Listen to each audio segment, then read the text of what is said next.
Makanya saya bertanya duluan ini. Oh ya, silakan. Mungkin sebutkan nama ya.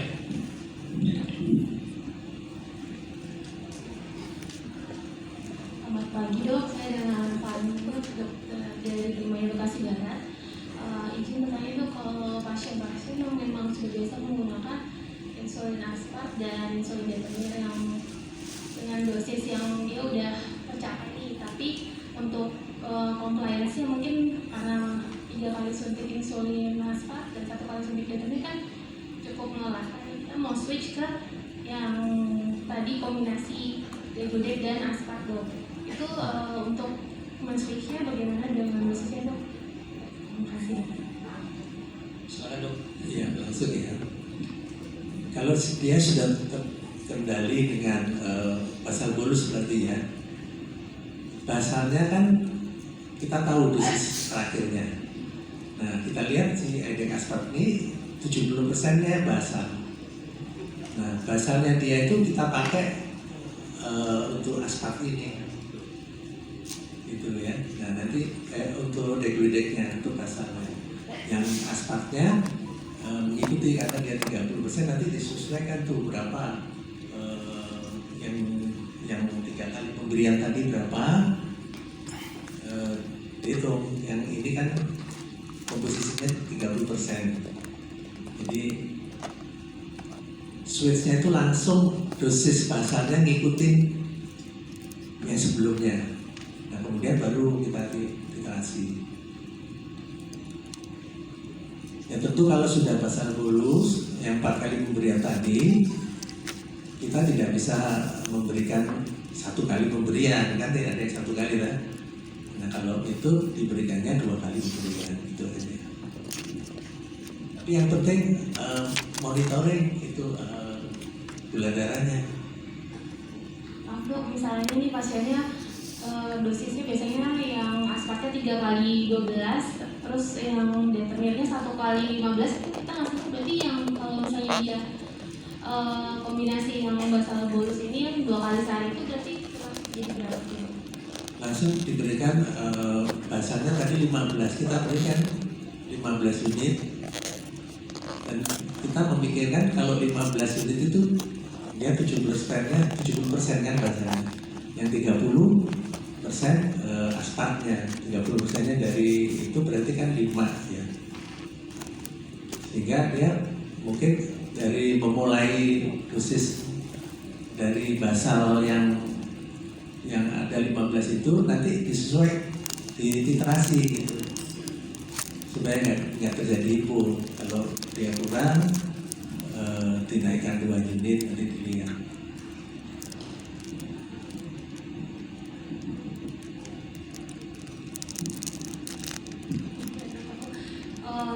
Kalau yang ini berarti dia udah kombinasi antara yang basal dan bolus kan ya dok ya? Kalau yang sediaan yang basal bolus, sediaan yang udah aspart dan degludec itu dok? Ya, itu artinya dia 1 kali basal, 1 kali, dan aspartnya 1 gitu. 1 kan itu hanya isinya basal dan prandial 1 gitu.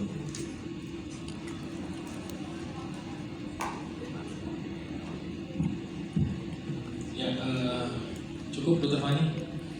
Mungkin ada pertanyaan yang lain lagi, silakan. Oh ya, silakan. Terima kasih dok. Saya Dr. Sumiati dari Gatekeeper nih dok, dari pengendali program DPT FKTP. Saya praktek di Klinik Permata Bunda dok. Mungkin dulu sering kredit ke Dr. Waluyo nih, ketua tersadia kita.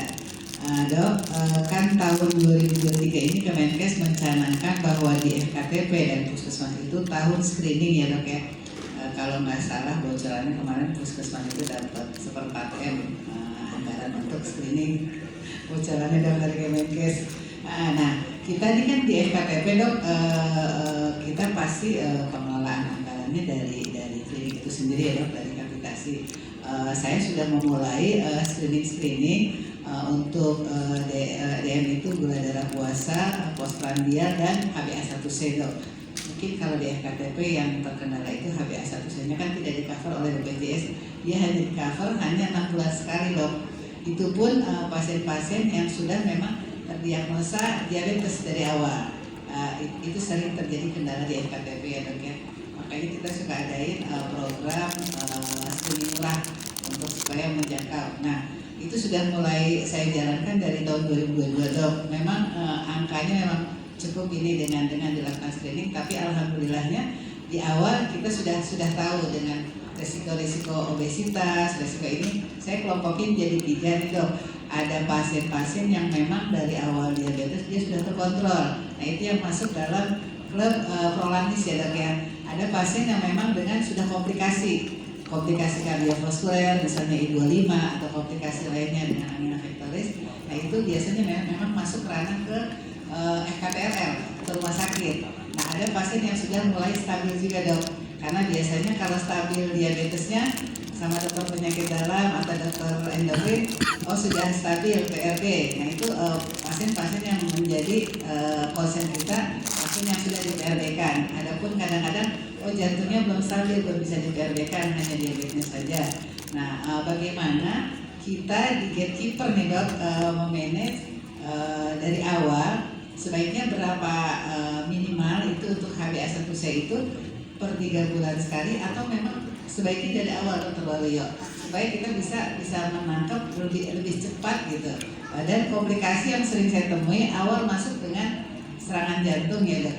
Tiba-tiba begitu kontrol balik dia ada diabetes. Nah itu sering dapat konsul ini, dan memang hampir 50% pasien I25 ya dok dengan chronic ischemic ujung-ujungnya nanti dia dengan diabetes. Tidak mohon pencerahan kita di GKI Perda. Terima kasih ya. Silakan dok. Ini pertanyaannya mungkin bagaimana A1C ya diperiksa, baiknya berapa bulan sekali begitu ya? Silakan. Ya sebetulnya kalau namanya screening di awal periksa ya. Lalu idealnya berapa lama? Ya 3 bulan. BPJS mengcover cuma 2 kali. Ya sudah, dengan awal terus nanti terpaksa yang 6 bulan berikutnya diperiksa BPJS, tapi yang 3 bulan kan ada Prolantis itu kadang-kadang suka ada program itu tuh diikutkan di situ ya. Di screening di awal harus diberikan. Yang perlu saya sampaikan ini yang saya alami. Pasien itu dirujuk di tingkat lanjut, 3 bulan kemudian dia minta pengantar, kan berlaku 3 bulan untuk rujukan. Nah di tingkat FKTP penyakit diabetes ini di sini bisa, di sini ada obatnya. Akhirnya pasiennya nggak nyampe ke kita. Datang yang berikutnya udah CKD pasien itu. Jadi kalau belum ada PRB, tolong jangan ditahan gitu ya, kasihan. Mungkin dokter Iji ada pengalaman. Ya, terima kasih Dr. Waluyo dan terima kasih Ibu, luar biasa. Saya kira kiprahnya di lapangan ya, di layanan primer dan juga layanan sekunder. Intinya ke depan itu pemerintah akan mendorong ya teman-teman di layanan primer itu untuk mengelola diabetes dan risiko kardiovaskular dan juga komplikasi itu lebih banyak di layanan primer.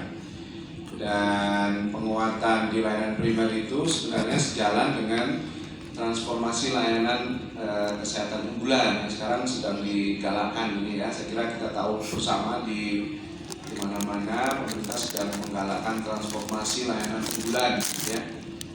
Teman-teman perlu tahu ya bahwa duit anak bangsa ini sekitar 110 triliun per tahun itu keluar negeri untuk dipakai untuk berobat.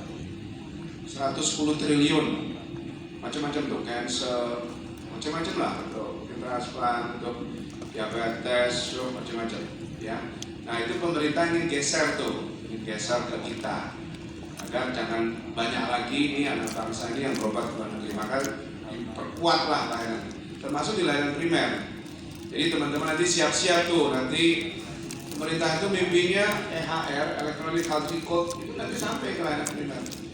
Kemudian E1C juga sampai ke layanan primer.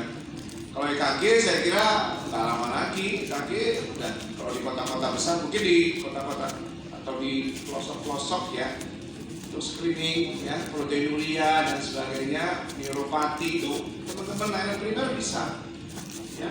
Jadi yang kerja-kerja di layanan sekunder, tersier itu lebih advance ya, transplant, kemudian revaskularisasi kaki, kemudian advance heart failure, genetik, ya, terapi-terapi lanjut, pump klinik, itu misalkan itu kerja-kerja di layanan tersier. Jadi silakan berkreasi, silakan teman-teman perkuat tuh layanan primernya, ya, dengan suntikan-suntikan nanti, penguatan alat dan juga mungkin model pembiayaannya yang selama ini masih kapitasi. Saya kira teman-teman juga bisa mengoptimalkan kalau jumlah subjeknya, jumlah pasien, jumlah kakaknya banyak, kan kapitasinya juga besar. Dan perkuatlah kegiatan-kegiatan promosi, kegiatan-kegiatan prevensi, ya, sehingga nanti tidak banyak lagi. Nah sekarang itu kan masih banyak tidak sinkron, ya, polisinya itu nggak sinkron, artinya kebijakan di level atas itu begini, tapi di level pelaksanaannya begitu gitu. Obat-obatannya nggak disediakan waktu pasien PRB, pemeriksaannya juga nggak diperkuat gitu. Kita nggak mau lagi seperti itu.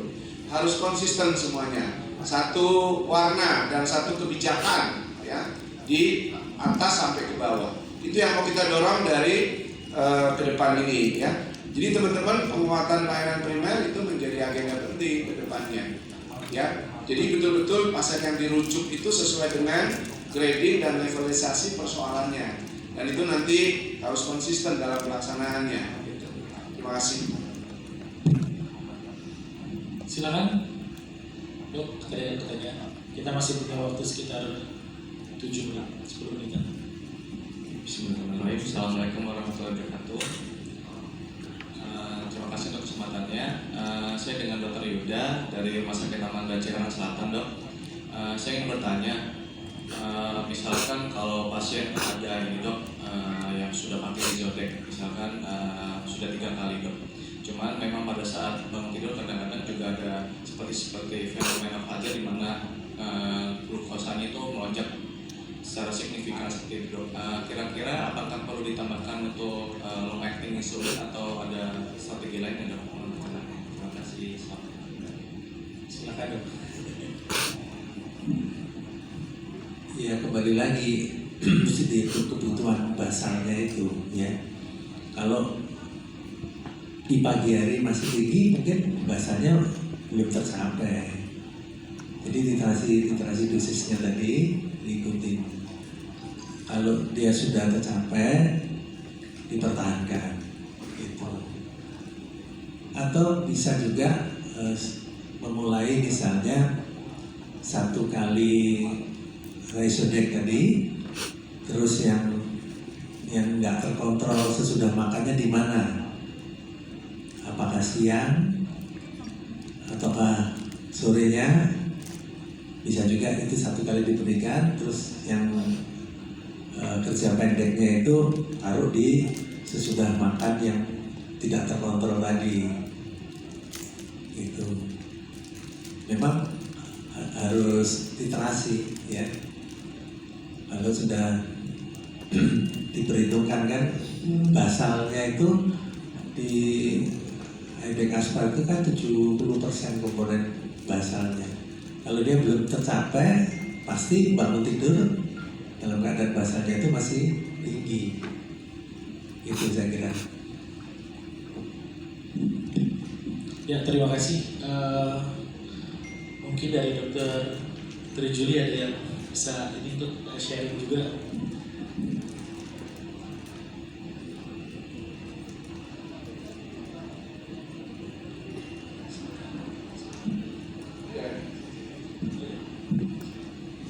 Baik teman-teman, ini saya nambahin porsi penjelasan dari Dr. Waluyo ya.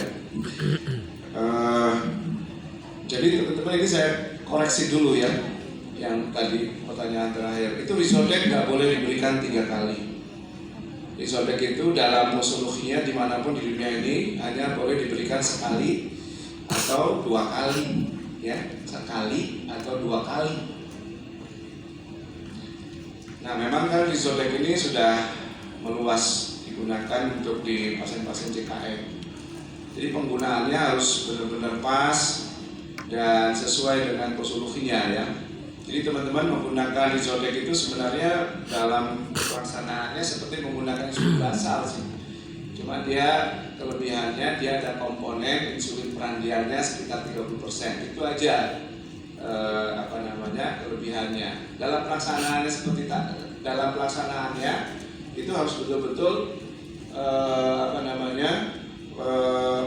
menggunakannya seperti insulin basal ya. Nggak bisa. Teman-teman sekalian, kalau tadi itu basal bolus tadi sudah dijelaskan. Nah, kalau mau switching ke Rizodek dari basal bolus itu harus pertimbangkan betul. Itu kira-kira dengan menyederhanakan itu bisa nggak? Artinya pertimbangkan betul durasi diabetesnya, kemudian dosis total insulinnya, ya. Kemudian kalau perlu kadang-kadang kita lihat cadangan insulin endogennya. Kalau dia udah jeblok banget pankreasnya, kalau teman-teman switching dari basal bolus yang 4 kali, apalagi udah tinggi-tinggi gitu ya, plus oral misalkan, teman-teman paksakan menjadi 2 kali, kadang-kadang nggak tercapai. Mungkin tercapai gula darah fastingnya doang, tapi 2 jamnya sering tinggi. Jadi lihat fenotip pasiennya, kalau mau menyederhanakan basal bolus ke Rizodek, either itu sekali atau 2 kali. Dan saya tekankan kembali di sini di forum ini, teman-teman kalau pasien itu sudah menggunakan basal bolus sekalipun kalau dia type 2 tetap boleh menggunakan dikombinasi dengan obat oral ya. Kadang-kadang nih saya lihat udah basal bolus itu oralnya stop. Padahal misalkan metformin tidak ada kontraindikasi diberikan. Karena kan dosis insulinnya jadi berkurang kalau kita tambah dengan oral. Mungkin dia bisa pakai kombinasi dengan DPP-4 dengan SGLT2, teruskan obat oralnya. Jadi kebutuhan dosis insulinnya tidak setinggi kalau dia hanya menggunakan insulin tok, ya. Jadi kalau kasusnya seperti tadi, kalau mau di switching, kalau dosisnya masih kecil-kecil seperti itu mungkin bisa sekali atau 2 kali. Yang dilihat adalah dosis basalnya. Berapa dosis basalnya? Misalkan tadi berapa? 15, ya udah Rizodeknya 15. Kalau sekali letakkan di makan yang terbesar kalau sekali. Kalau dia mau dibuat 2 kali Rizodeknya dimakan terbesar pertama dan dimakan terbesar kedua bagi 2, 15 bagi 2, entah 87 atau 96, pokoknya ini dengan asumsi kalau gula darahnya sudah on target. Beda kalau gula darahnya belum on target, gula darahnya masih tinggi. Jadi artinya dengan regimen basal bolus itu dia belum tercapai, itu lain lagi. Itu teman-teman bisa tambah dosisnya gitu ya. Jadi lagi-lagi ini saya kira penting ya kalau switching. Ini mungkin tadi kelupaan slide. Ini kalau 2 kali misalkan dengan premix 2 kali, itu tinggal dibagi 2 aja dosisnya. Misalkan dia menggunakan premix 2 kali ya 10 ya udah Rizodeknya juga 10 gitu ya. Kalau 4 kali basal bolus nih, ini bisa contohnya ini, misalkan dia basalnya 20, bisa menggunakan strategi pertama 2 kali 10, atau kalau misalkan dia distribusi makan besarnya nggak sama, misalkan kan orang itu kadang-kadang ada yang makan siangnya paling gede nomor 2, paling banyak itu malam, yang pagi itu sedikit doang, ya berarti yang dosis terbanyaknya sebelum makan siang, kemudian nomor 2-nya di sebelum makan malam, ya. Jelas ya, jadi sebenarnya nggak ada persoalan, simpel sekali menggunakan Rizodek itu ya. Dan karena dia basisnya atau karakter baiknya itu utamanya disumbang dari komponen insulin basal degludecnya. Insulin basal degludec itu teman-teman harus lihat ya, trial awalnya itu kinerjanya itu jelas sekali ya, dari segi risiko hipo dan dari segi simplicity-nya 2 ini itu lebih baik dibandingkan dengan insulin basal generasi awal. Untuk kontrol glycemicnya sama, tapi untuk risiko hipo dan simplicity-nya itu dia lebih baik. Makanya hari ini misalkan kalau dia sekali syuting Resodex, hari ini dia makan terbanyaknya pagi, syutingnya sebelum makan pagi. Besok dia berencana makan malamnya terbanyak makan malam, dia syutingnya bisa pindah ke malam.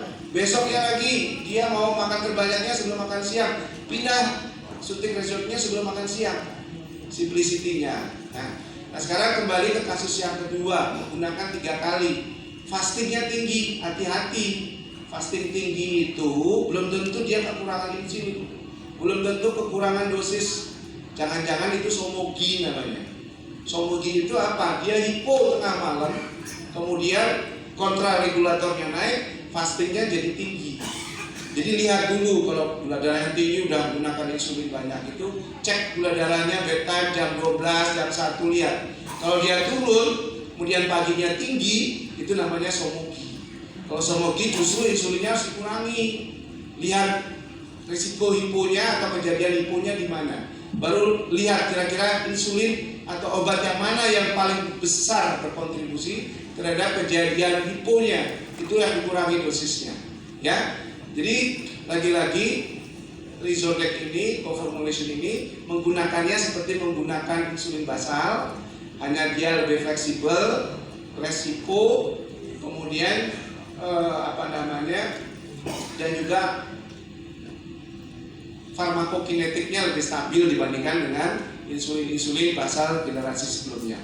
Itu saja tambahan. Terima kasih. Ya, terima kasih.